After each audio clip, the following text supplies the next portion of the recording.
Welcome to this new episode of Business Africa. I am Ruth Lago. Here are the headlines.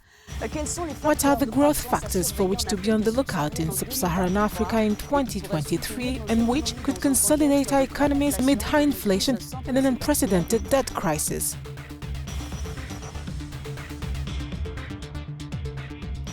To tackle the cost of living crisis, Togo has opted to raise the minimum wage. It will go up from $60 to almost $90 in 2023. In Morocco, argan oil is renowned for its benefits and has recorded a growing demand. The turnover of the sector tripled between 2012 and 2019 to reach nearly $110 million. We'll meet those behind the liquid gold success story. For the first time since 2009, global growth will be weak, not going beyond 2% according to the IMF. Growth in Africa will therefore be subject to external shocks and be plunged into uncertainty. To cope with the unpredictability of the international market and possible crises, economists urge African states to reduce their reliance on the outside by diversifying their economies, putting great emphasis on agriculture and industrialization. With inflation, the fallout from the war in Ukraine and rising interest rates, 2023 is expected to be a year of uncertainty for Africa, as indicated by the IMF. Growth is expected to stagnate at around 3.7% in sub-Saharan Africa, compared to just under 2.7% in developed economies. The import costs for key commodities on which African economies depend will rise.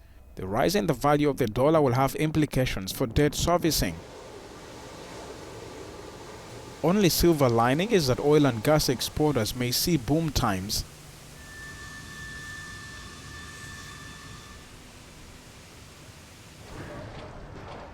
Economists say that African countries should work to improve production techniques, infrastructure, human capital, and the business climate.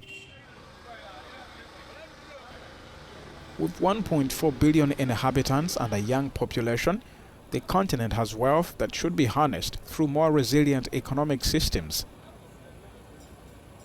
Agriculture and industrialization should be given a special place.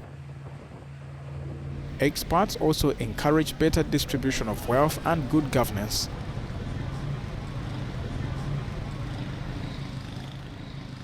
To get more on this, we're joined by Cameroonian economist Eugène Nyambal. Warm welcome, sir. Hello, Ruth. What would you say are the growth factors to watch out for in 2023 in sub-Saharan Africa? In Africa, the factors to watch for growth this year are the economic recovery in the advanced countries, because their recovery allows them to buy more African raw materials. The second factor is the rise in energy and food prices. If they are too high, they will reduce the purchasing power of our populations and the ability to sustain demand and growth. The third factor is the debt crisis, which is back at a much more serious level than the epic. The debt to GDP ratio is 60% to GDP. You'll tell me that the United States, France and others have a higher level of debt, but since they have more diversified economies and export more, they have a greater capacity to repay their debt.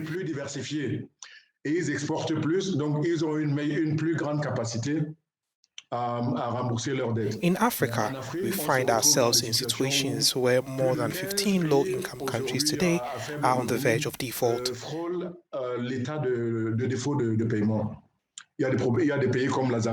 There are countries like Zambia and Ghana that are in a very serious situation. Eugène Nyambal, in your opinion, what are the obstacles to this much-anticipated growth on the continent? The rich continent is unfortunately very poor when you see, for example, what is called in economists the GDP, that is to say the wealth created in Africa. Imagine that the wealth of Africa is about $2,900 billion. It is equivalent to the wealth created by France. The wealth created by Germany is greater than the wealth of sub-Saharan Africa. We are at $2,900 billion. Imagine the United States, which is around $23,000 billion. So you see how how far we have to go. So when I look at Africa itself, when you look at the top 15 African economies, Nigeria is the leading economy with about $508 billion of wealth created per year, followed by South Africa. There are no French-speaking countries in the top 10 African economies. Côte d'Ivoire comes in 11th with $68 billion. Cameroon comes in 15th with $44 billion. So Côte d'Ivoire produces about 11% of Nigeria's wealth. Cameroon produces about 8%. The best organized bloc with the most consistent economies in East Africa, where I think there is huge growth potential with Kenya, Ethiopia, Tanzania. So what's the reason for that? It is due to the fact that Africa has stopped producing since then to depend on the rest of the world. So we need to put back in place policies to produce at the agricultural level and at the industrial level, to have our own big companies. Even the Common Economic Zone that we are trying to create, the ZICLAV can now be viable if we have our own entrepreneurs in this zone. If we create it and leave it to foreign multinationals, we will have a situation where we have a market to get rich, to create jobs, but this opportunity will be seized by multinationals that will send their savings and investment elsewhere. Pour créer des emplois, mais cette opportunité sera saisie par des multinationales qui vont envoyer cette épargne et ces investissements ailleurs. Thank you for this brilliant analysis, Sir Eugène Yambal. Thank you very much, and thank you to your team with best wishes for a successful and healthy future. In Togo, the guaranteed minimum interoccupational wage has risen from $60 to nearly $90. Representatives of private sector employers and trade unions agreed on this increase, a measure that should support the purchasing power of poorest classes. Here's a report by our correspondent in Lomé, Serge Kofi. Excellent news for Togolese employees receiving the minimum wage. As from the 1st of January, the amount of the guaranteed interprofessional minimum wage is increased by 50%. Its value, which was at 32,000 CFA franc, is now at 32,500 CFA franc, or 80 euros.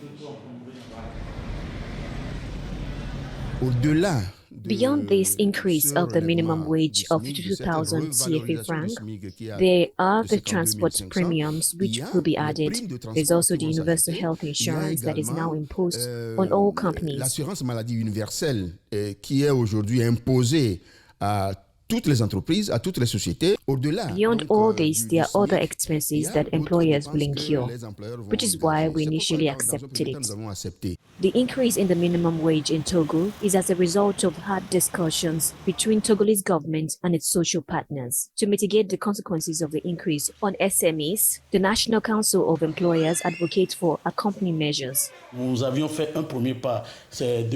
had taken a first step, that is to propose this minimum wage, which was accepted by the government. Now the second step is to see to what extent it can help us to facilitate the payment of new minimum wage. We are negotiating support measures at the government level and strengthen the capacity of these companies in relation to the tax authorities.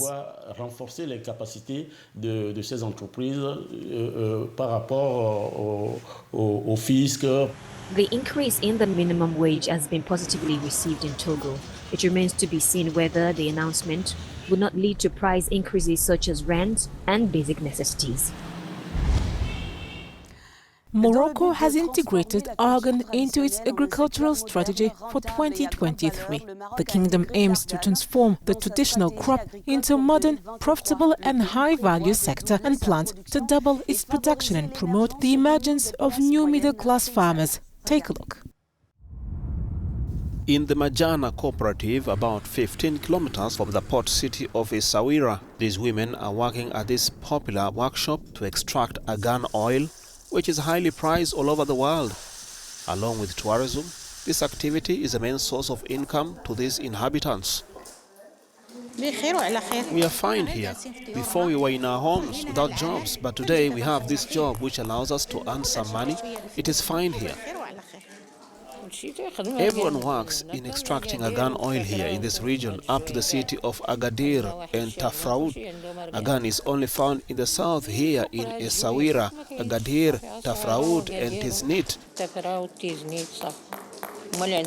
Morocco produces around 5,640 tons of argan oil annually. According to official figures, around 40% of its export. The sector's turnover tripled between 2012 and 2019 to reach around $115 million, according to Agriculture Ministry. There are more than 686 cooperatives installed in the Agadir Essaouira area, which covers more than 830,000 hectares.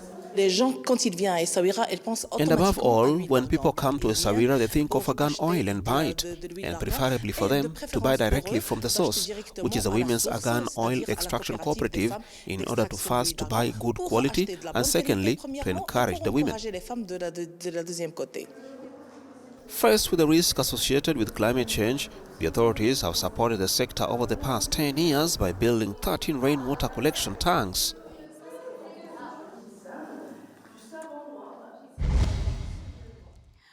Thank you for tuning once again to Business Africa. I'll see you soon on African News and Africanews.com.